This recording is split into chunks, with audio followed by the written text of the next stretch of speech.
Welcome back to Mage with a Mic, Thither's top tourism podcast. I'm your host, Mage Doughball. In this episode, I journeyed to the famous VampCon to learn all about Thither's vampiric community and their curious history. As you'll hear, I had an interesting time under the watchful eye of head vampire of this year's convention, Count Crovyn Duskleech. While the experience wasn't exactly what I expected, I'm still legally mandated by the courts to share my findings with you. I'm not sure why though, I hardly think it'll boost tourism to Thither. Before that though, it's time for the latest revelations.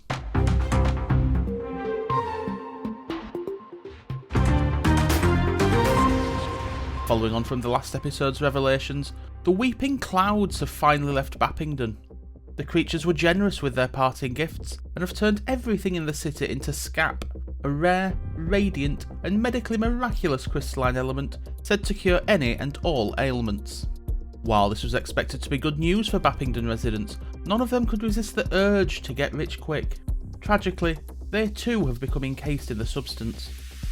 Trained alchemists have now descended upon the city in an attempt to free the people from their glittering chrysalises. But there's a catch. Scap's miraculous healing properties, when sustained for too long, can have an unintended side effect. It annihilates the immune system. Arch-alchemist Alan Allen, yes, that is his real name, explained, quote, "The problem with curing every ailment indefinitely is that it leaves the body entirely unprepared for the real world. Once we free these people, they'll be bombarded with germs, bacteria, microcosms and rogue biomes. A strong breeze could prove fatal with no immunity defence systems." We asked the head of Bappingdon Council for comment, but they too are currently encased in scap. Politicians being greedy, who'd have thought? Now, I don't know if the people of Bappingdon can still hear this transmission through the scap, but if you can, I hope you're enjoying the show. Listeners are listeners after all. In other news, it's the end of term for thousands of younglings this week. Children from all walks of life are gearing up to enjoy 6 whole weeks off, free of the tyrannical and extremely prejudiced education system in Thither. When I was young, the break was the best part of my academic career.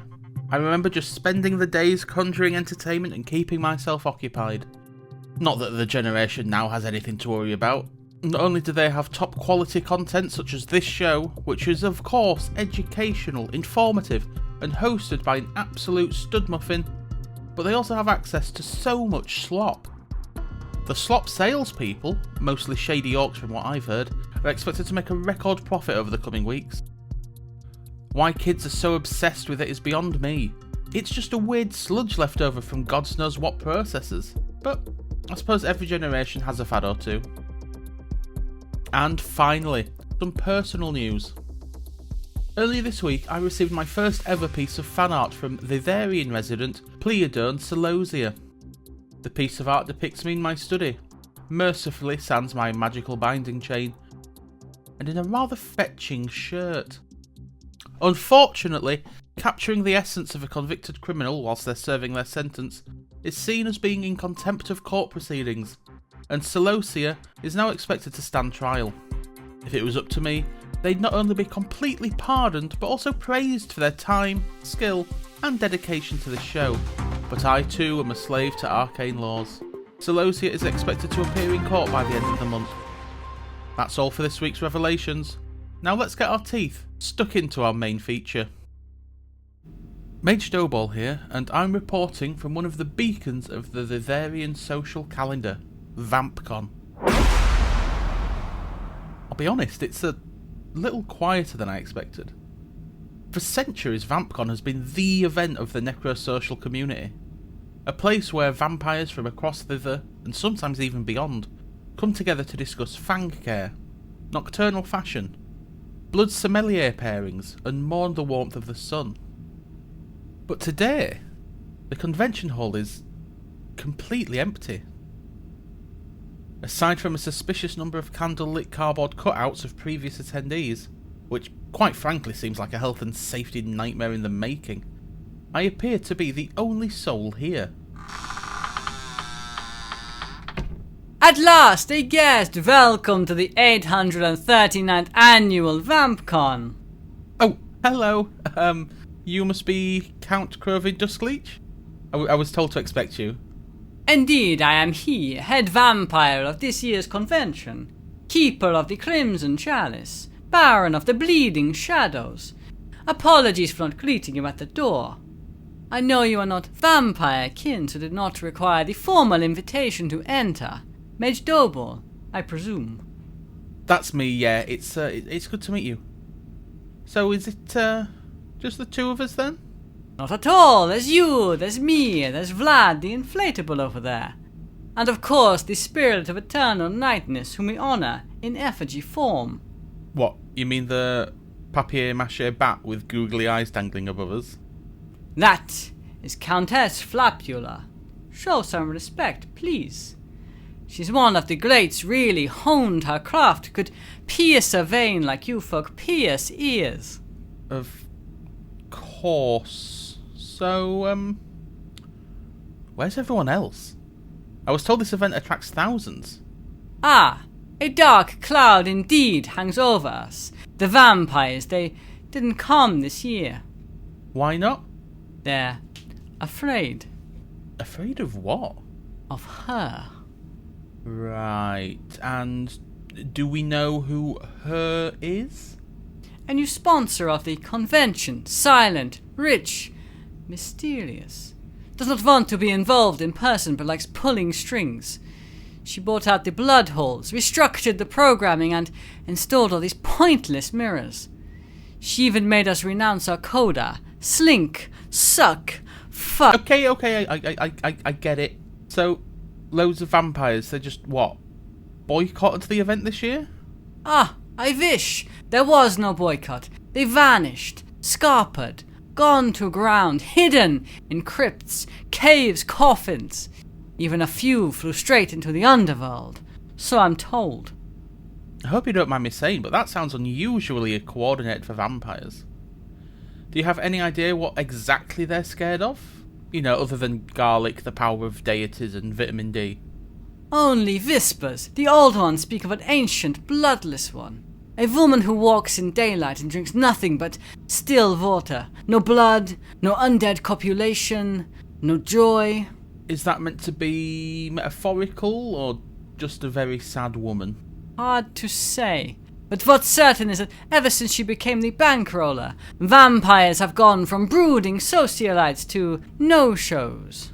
And yet, you still came. Well, I've never actually met a vampire.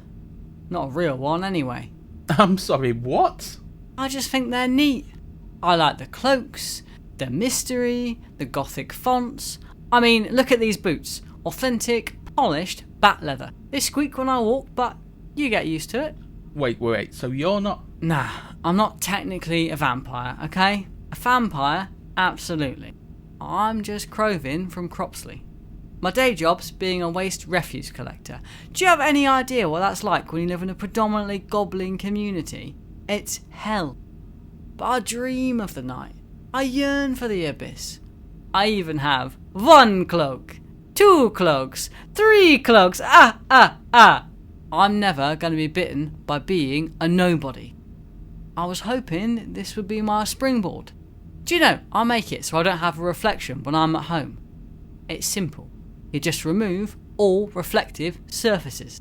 Have you at least tried drinking blood? Gods no, I'm a vegan. But I'll admit I do swirl tomato juice in a wine glass if I want to feel dangerous.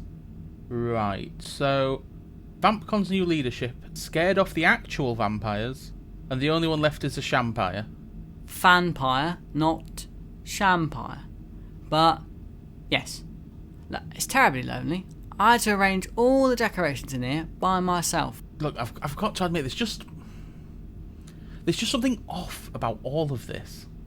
Aside from the complete absence of the intended demographic at what was once a hallowed and sacred event. Well, yes, but look, why did you invite me if you knew this was going to be a total disaster? It was in my induction pack. VampCon needed media coverage and they insisted I chose you. They must be a fan of yours. Well, that's flattering at least.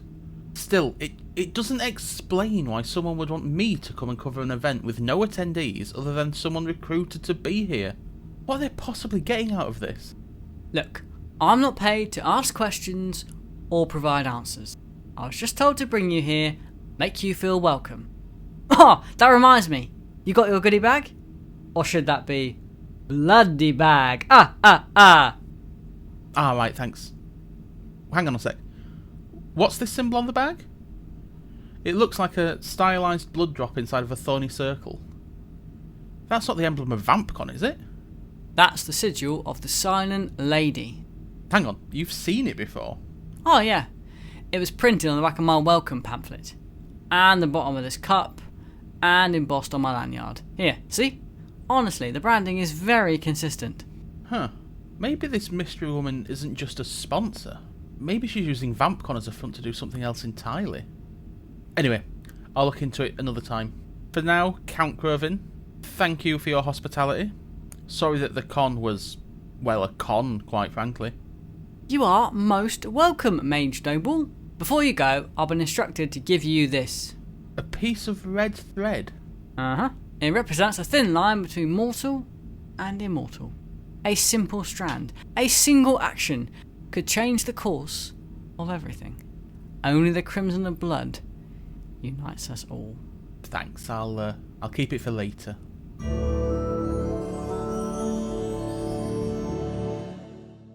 That was VampCon.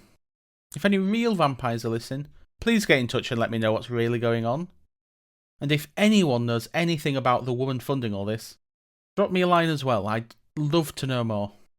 That's all the time I have for this episode. 3 episodes back to back where things haven't been as they seem. Got a good feeling about next week though. Where I'm going, haven't got the foggiest idea yet, but I'm sure the tourism board will find something thrilling for me to drag myself to and have an awful time at. Until then, I've been Mage Doughball, serving my sentence by serving you. Stay magical, and remember, visit thither.